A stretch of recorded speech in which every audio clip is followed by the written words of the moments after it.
In January 2021, iRobot, the company behind Roomba, was on top of the world. Their stock hit record highs. They controlled 75% of the robot vacuum market. Roomba wasn't just a brand name, it was what people called any robot vacuum.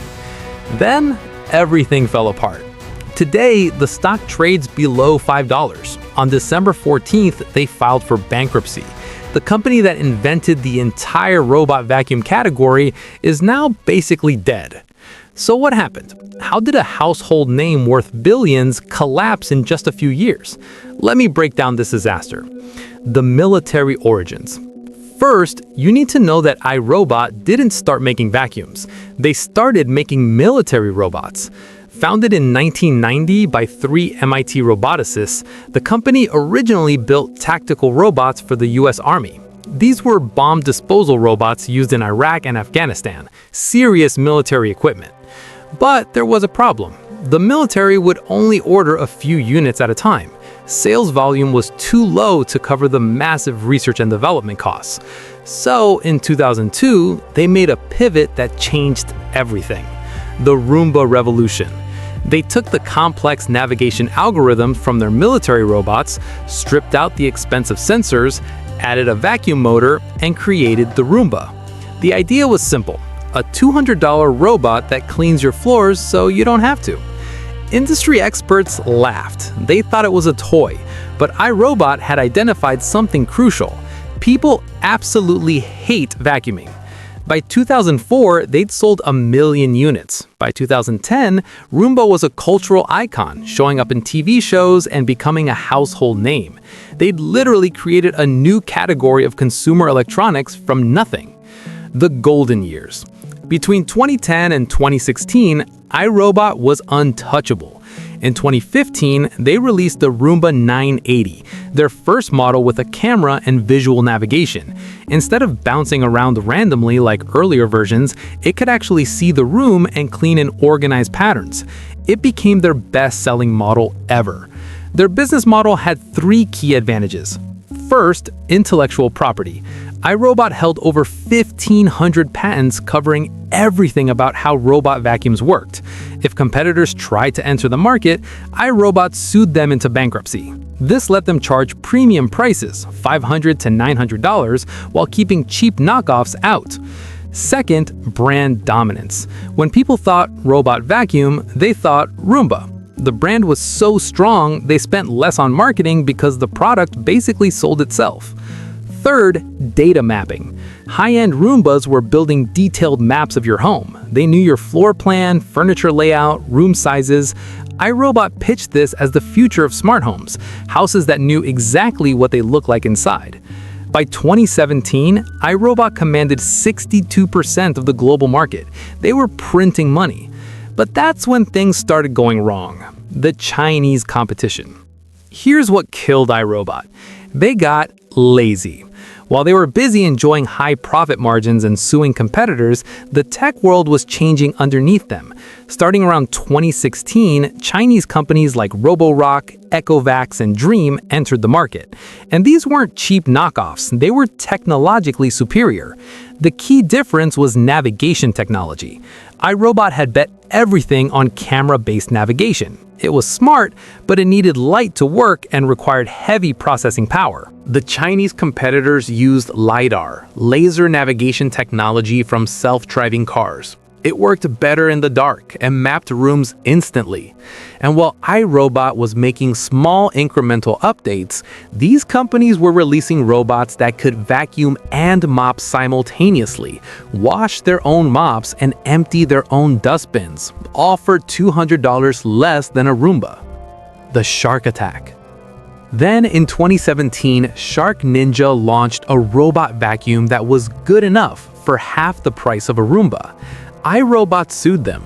Didn't matter. Shark captured 20% of the market almost overnight. The Roomba premium evaporated. Why pay $900 for a camera-based robot that gets stuck on cables when you can pay $600 for a laser-guided robot that also mops your floor? By 2022, iRobot was bleeding market share and revenue was dropping fast.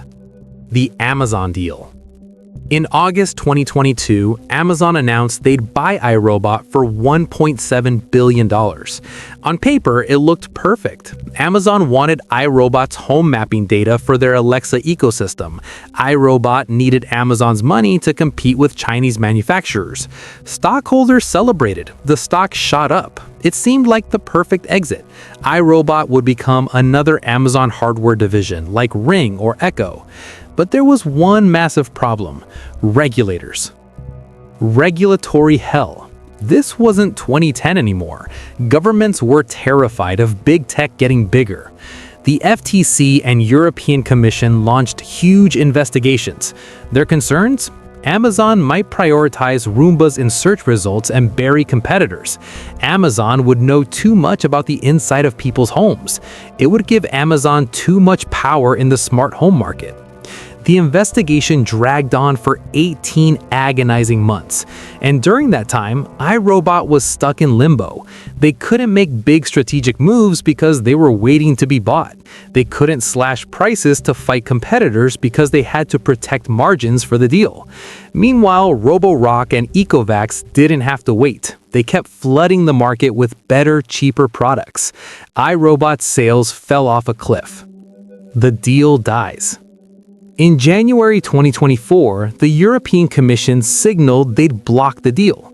Amazon walked away. They paid iRobot a $94 million breakup fee. Pocket change for Amazon, but barely enough to cover iRobot's mounting problems. The stock crashed 50% in a single day. The collapse. Without Amazon's money, iRobot was drowning. They'd overproduced inventory during the pandemic, expecting sales to stay high. Now they had warehouses full of unsold robots and no cash to develop new ones. The response was brutal. Colin Angle, the founder who'd built the company from an MIT lab, stepped down. Mass layoffs, over 31% of staff fired, over 350 people. Most of their software engineers were let go. They outsourced R&D and manufacturing to a Chinese partner. Think about that. The company that invented the robot vacuum category was now paying a Chinese competitor to build their robots. The bankruptcy. By late 2025, with sales plummeting and debt piling up, iRobot had no moves left. They filed for Chapter 11 bankruptcy in December. The plan? Sell remaining assets to their Chinese manufacturing partner. The American icon is now effectively just a brand name for a Chinese supply chain. What went wrong? Let me break down the key mistakes. They got complacent. When you dominate a market 75%, it's easy to stop innovating. iRobot kept making incremental improvements while competitors were making revolutionary leaps. Wrong technology bet. They went all in on camera navigation when LiDAR was clearly superior. By the time they realized the mistake, it was too late. Premium pricing in a commodity market. iRobot's business model relied on charging premium prices, but once Chinese manufacturers proved you could make great robot vacuums cheaply, that premium evaporated. Patent strategy backfired. They spent so much energy suing competitors that they forgot to actually compete on product quality and features. The Amazon deal disaster. Waiting 18 months for a deal that never happened destroyed them. They couldn't adapt or compete while stuck in regulatory limbo. The bigger picture. This isn't just about a vacuum company. It's a cautionary tale about what happens when you're first to market but fail to evolve. iRobot created an entire category. They put autonomous robots in 40 million homes. They changed consumer expectations about what technology could do. But in the process, they taught everyone else how to compete in the market they created. And those competitors learned the lessons better than iRobot did. Could they have survived? Maybe. If they'd switched to LiDAR earlier, competed on innovation instead of lawsuits, lowered prices to match Chinese competitors, not waited around for the Amazon deal. But they didn't. They assumed their brand name and patents would protect them forever. They were wrong. The irony. The saddest part? iRobot saved people billions of hours of manual labor. They made home robotics mainstream. They pioneered an entire industry. But in doing so, they sacrificed their own dominance to the very market they created. My take. This collapse was completely avoidable. iRobot had every advantage: brand recognition, market share, technology leadership, patent portfolio. They lost it all by getting complacent and assuming their early lead would last forever. In tech, being first doesn't guarantee you'll be best. And in consumer electronics, once cheaper alternatives prove they're good enough, premium pricing dies fast. iRobot forgot the lesson every tech company should know: innovate or die. What do you think? Did you ever own a Roomba? Have you switched to cheaper brands? And do you think iRobot could have survived if the Amazon deal had gone through? Drop your thoughts in the comments. If this breakdown showed you how even dominant companies can collapse, hit that like button and subscribe for more videos exposing what went wrong with major brands. Thanks for watching, and I'll catch you in the next one.